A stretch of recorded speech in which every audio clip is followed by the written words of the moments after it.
ایک خفیہ super agent کی کہانی۔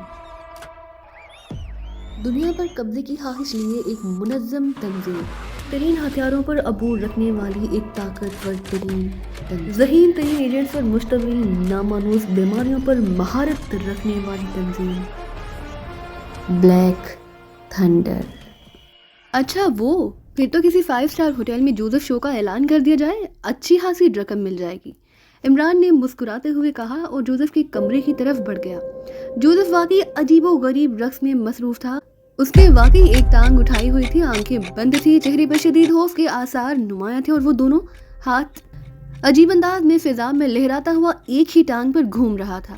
عمران اور جوانا کے اندر آنے کی آہٹیں یا اس نے سنی ہی نہیں تھی یا پھر جان بوجھ کر اس نے نظر انداز کر دیا تھا۔ راماشی کی سرخ گھاس پر پیلے رنگ کے ٹڈوں نے حملہ کر دیا ہے کیا؟ عمران نے بڑے سنجیدہ لہجے میں کہا اور عمران کی آواز سن کر جوزف نے یکلہت آنکھیں کھول دی۔ پھر وہ تیزی سے دوڑتا ہوا دیوار کے ساتھ جا کر اس طرح کھڑا ہو گیا کسی سے تحفظ کا طلبگار ہو۔ پیلے ٹڈے، او تباہی، خوفناک تباہی، اب کچھ نہیں بچے گا۔ زلزلے، طوفان، آندھیاں آئیں گی، بجلیاں کڑکیں گی، ہر طرف پیلی آگ بھڑکے گی۔ او گاڈ، یہ کیا ہو گیا؟ تباہی؟ جوزف کا پورا جسم بری طرح ہانپ رہا تھا، لیکن پیلے ٹڈوں پر سرخ رنگ کے دھبے ہیں۔ عمران نے منہ بناتے ہوئے کہا، سرخ دھبے؟ او گاڈ، فادر جوشوا نے رحم کر دیا، سرخ دھبے، اب تباہی کا رخ مڑ گیا ہے، طوفان کو ٹال دیا گیا ہے۔ جوزف نے کہا، اس کے چہرے پر ایسے اطمینان کے آثار ابھر آئے جیسے وہ واقعی موت کے منہ سے نکل آیا ہو۔ لیکن ان ٹڈوں کو نکالنے کے لیے بلیک ڈاگ آ گئے تو؟ عمران نے ایک اور فکرہ کہا تو جوزف آنکھیں پھاڑ پھاڑ کر عمران کو دیکھنے لگا۔ اس کا چہرہ ایک بار پھر تیزی سے رنگ بدلنے لگا۔ روکو باس، بلیک ڈاگ کو روکو، ورنہ سیاہ موت پوری دنیا پر چھا جائے گی، خوفناک سیاہ موت، جوزف نے کانپتے ہوئے لہجے میں کہا۔ اس بلیک ڈاگ کو وچ ڈاکٹر نے روک دیا ہے، لیکن عارضی طور پر۔ عمران نے مسکراتے ہوئے کہا، نہیں عارضی نہیں، اسے مستقل طور پر روکو، یہ خوفناک موت ہے، انتہائی خوفناک۔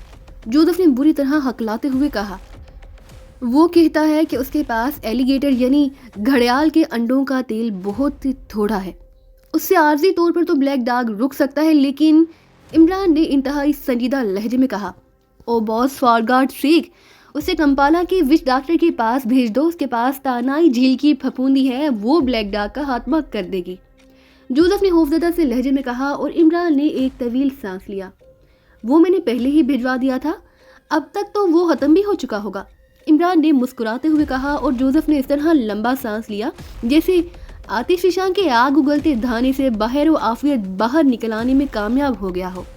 تھینک گاڈ، جوزف نے کہا اور اس طرح آگے بڑھ کر صوفی پر ڈھیر ہو گیا جیسے اس کے جسم سے روح نکل گئی ہو۔ جوانا بڑے حیرت بھرے انداز میں یہ تماشا دیکھ رہا تھا۔ ماسٹر، یہ کیا چکر ہے؟ میری تو کچھ سمجھ میں نہیں آ رہا، جوانا نے حیرت بھرے لہجے میں کہا اور عمران ہنس دیا۔ تمہارے آباء و اجداد بہت پہلے افریقہ سے ایکریمیا آ گئے ہوں گے، اس لیے تمہیں افریقہ کے اسرار کا کیا پتا، عمران نے کہا اور جوانا نے سر ہلا دیا۔ باس، کہیں آپ نے تو فون نہیں کیا تھا؟ جوزف نے یکلہت اچھل کر کھڑے ہوتے ہوئے کہا، ارے کون سا فون؟ عمران نے مسکراتے ہوئے پوچھا۔ او باس، فار گاڈ سیک بتا دیجئے، اگر تو آپ تھے پھر تو ٹھیک ہے، ورنہ ایک بار پھر تباہیاں ٹوٹ پڑیں گی، جوزف نے ہکلاتے ہوئے کہا۔ سنو جوزف، تم نے کمپالا کے وچ ڈاکٹر کو واقعی پھپھوندی سے بلیک ڈاگ کا علاج کرتے دیکھا ہے یا تم سنی سنائی بات کر رہے ہو؟ عمران نے یکلہت سنجیدہ ہوتے ہوئے پوچھا۔ ہاں میں نے دیکھا ہے باس، لیکن اس وقت میں بچہ تھا۔ 3 بلیک ڈاگ اکٹھے کمپالا کے بوڑھے وچ ڈاکٹر کے پاس لائے گئے اور وچ ڈاکٹر نے تانائی جھیل سے پھپھوندی نکالی، اس کا رس بلیک ڈاگ کے حلق میں ٹپکایا۔ سیاہ موت نے تیزی سے اپنے پر سمیٹ لیے۔ جوزف نے سر ہلاتے ہوئے کہا، اوکے آؤ میرے ساتھ۔ عمران نے اٹھتے ہوئے کہا، کہاں باس؟ جوزف نے چونک کر پوچھا۔ تانائی جھیل تو یہاں نہیں، البتہ گرین ووڈ جھیل ہے جو اس کی بہن ہے، عمران نے مسکراتے ہوئے کہا۔ او باس، تو کیا بلیک ڈاگ یہاں؟ جوزف کا چہرہ تیزی سے مسے ہونے لگا۔ ہاں، سپر فیاض کو بلیک ڈاگ نے اپنے جبڑوں میں کس لیا ہے، عمران نے سر ہلاتے ہوئے کہا۔ او گاڈ، جوزف نے پھڑپھڑاتے ہوئے لہجے میں کہا۔ ماسٹر میں بھی چلوں؟ جوانا نے کہا۔ ہاں تم بھی آ جاؤ، عمران نے سر ہلاتے ہوئے کہا اور پھر چند لمحوں بعد کار رانا ہاؤس سے نکل کے گرین ووڈ جھیل کی طرف بڑھنے لگی جو دارالحکومت کی شمالی پہاڑیوں میں واقع تھا۔ ماسٹر، یہ بلیک ڈاگ کیا چیز ہے؟ جوانا نے ہونٹ چباتے ہوئے پوچھا۔